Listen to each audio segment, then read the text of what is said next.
everybody, and welcome to Hey Flora. This week's question comes from Kelly. Hey Flora, I was just watching and enjoying some of your studio diaries, and I like how you have your canvas flat on the wall to paint. I'm wondering what I need to do that. Also, is that a glass tabletop surface you're using as a palette?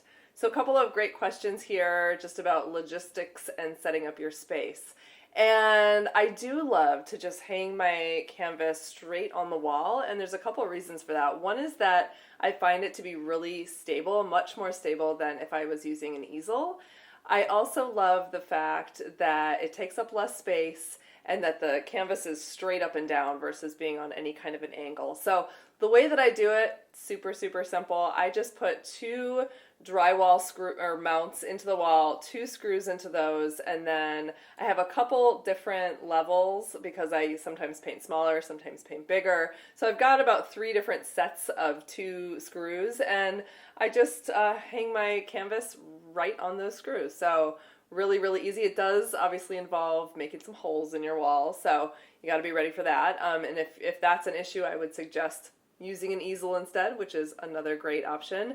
Other things to consider are if you're using, if you're working with this process, as you know, it can be messy, so you can hang a big sheet of plastic that are super easy to come by at the hardware store on the wall, all the way down the wall, even onto the floor, and then you can, let the screws come through the plastic and hang your canvas right there so that your wall is protected, the floor is protected, maybe throw a little rug on top of it so you don't slip around.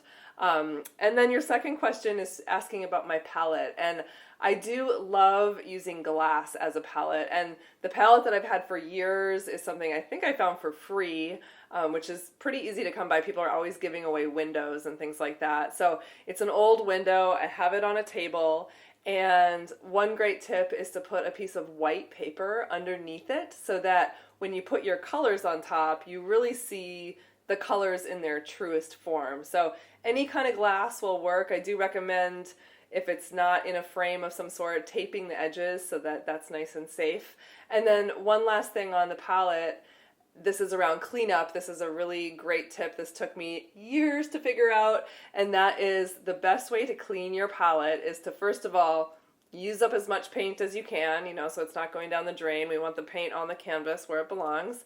And then let the little bits of paint that are always there at the end of a session, just let those dry. Let them dry, come back the next day or the next week, take your spray bottle of water, give it a mist, let it sit for about a minute, and then have a razor blade, one of those scraper razor blades, be careful with those things, but your paint will start to sort of peel itself up right on its own because of the water, and then you can just go scrape. You'll have a little bit of dried paint that you can toss in the trash, and then you have a perfect white, clean glass palette to start your next session on. So hopefully those are some helpful tips for you. Thanks for checking this out, and we'll see you next week.